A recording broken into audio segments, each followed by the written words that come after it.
power.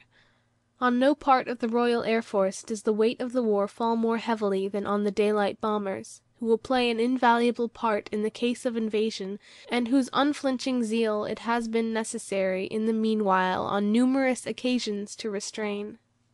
We are able to verify the results of bombing military targets in Germany, not only by reports which reach us through many sources, but also of course by photography. I have no hesitation in saying that this process of bombing the military industries and communications of Germany and the air bases and storage depots from which we are attacked, which process will continue upon an ever-increasing scale until the end of the war, and may in another year attain dimensions hitherto undreamed of, affords one at least of a most certain, if not the shortest, of all the roads to victory. Even if the Nazi legion stood triumphant on the Black Sea, or indeed upon the Caspian, even if Hitler was at the gates of India, it would profit him nothing if at the same time the entire economic and scientific apparatus of German war power lay shattered and pulverized at home. The fact that the invasion of this island upon a large scale has become a far more difficult operation with every week that has passed since we saved our army at Dunkirk, and our very great preponderance of sea power enable us to turn our eyes and to turn our strength increasingly toward the Mediterranean and against that other enemy, who, without the slightest provocation, coldly and deliberately, for greed and gain, stabbed France in the back in the moment of her agony, and is now marching against us in Africa. The defection of France has, of course, been deeply damaging to our position in what is called, somewhat oddly, the Middle East. In the defense of Somaliland, for instance, we had counted upon strong French forces attacking the Italians from Djibouti. We had counted also upon the use of the French naval and air bases in the Mediterranean, and particularly upon the North African shore. We had counted upon the French fleet. Even though metropolitan France was temporarily overrun, there was no reason why the French navy, substantial parts of the French army, the French Air Force, and the French Empire overseas should not have continued the struggle at our side. Shielded by overwhelming sea power, possessed of invaluable strategic bases and of ample funds, France might have remained one of the great combatants in their struggle. By doing so France would have preserved the continuity of her life, and the French Empire might have advanced with the British Empire to the rescue of the independence and integrity of the French motherland. In our own case, if we had been put in the terrible position of France, a contingency now happily impossible although, of course, it would have been the duty of all war leaders to fight on here to the end. It would also have been their duty, as I indicated in my speech on the 4th of June, to provide as far as possible for the naval security of Canada and our dominions, and to make sure they had the means to carry on the struggle from behind the oceans. Most of the other countries that have been overrun by Germany for the time being have persevered valiantly and faithfully. The Czechs, the Poles, the Norwegians, the Dutch, the Belgians are still in the field, sword in hand, recognized by Great Britain and the United States as the sole representative authorities and lawful governments of their respective states. That France alone should lie prostrate at this moment is the crime, not of a great and noble nation, but of what are called the men of Vichy. We have profound sympathy with the French people. Our old comradeship with France is not dead. In General de Gaulle and his gallant band, that comradeship takes an effective form. These free Frenchmen have been condemned to death by Vichy, but the day will come, as surely as the sun will rise tomorrow, when their names will be held in honor, and their names will be graven in stone in the streets and villages of a France restored in a liberated Europe to its full freedom and its ancient fame. But this conviction which I feel of the future cannot affect the immediate problems which confront us in the Mediterranean and in Africa. It had been decided some time before the beginning of the war not to defend the protectorate of Somaliland.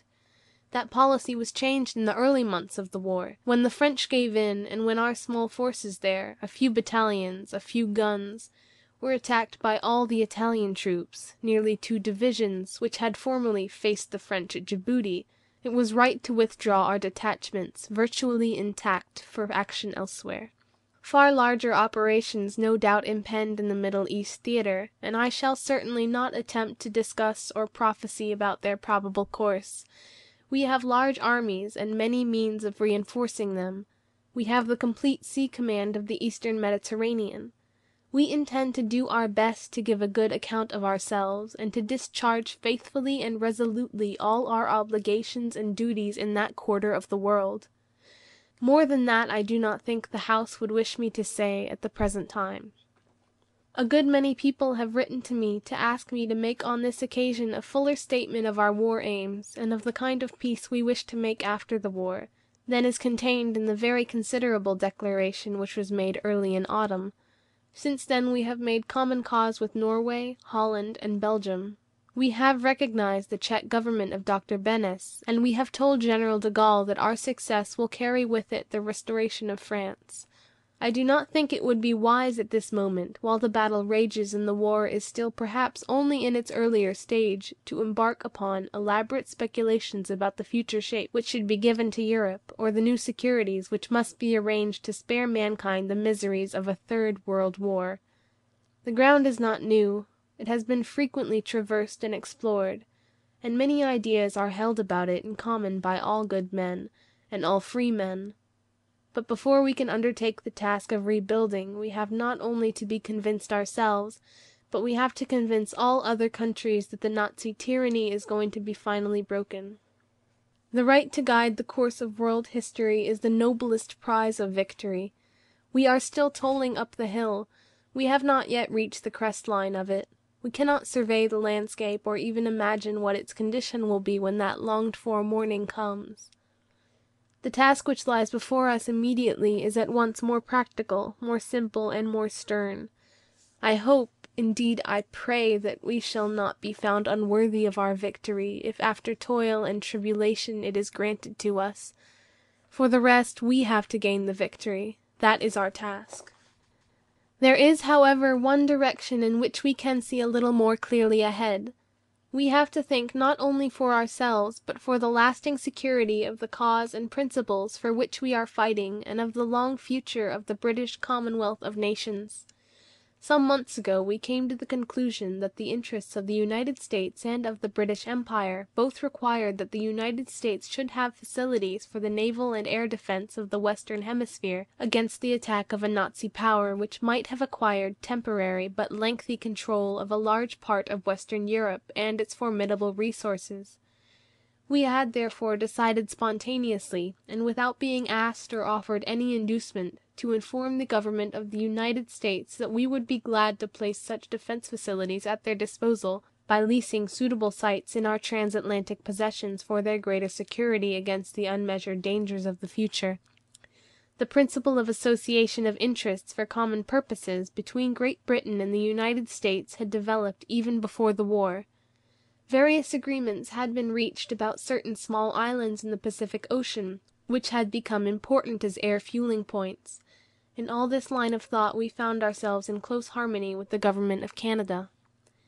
Presently we learned that anxiety was also felt in the United States about the air and naval defense of their Atlantic seaboard, and President Roosevelt has recently made it clear that he would like to discuss with us, and with the Dominion of Canada and with Newfoundland, the development of American naval and air facilities in Newfoundland and in the West Indies. There is, of course, no question of any transference of sovereignty. That has never been suggested, or of any action being taken without the consent or against the wishes of the various colonies concerned.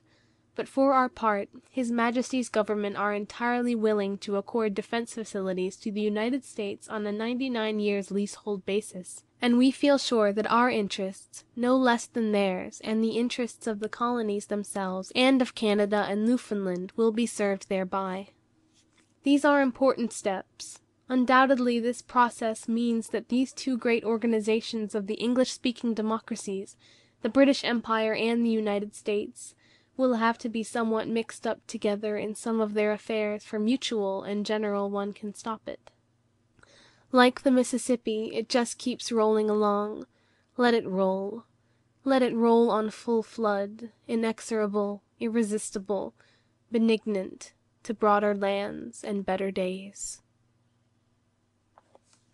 End of speech. Recording by Sarah Williams, Germantown, Maryland, July 2008.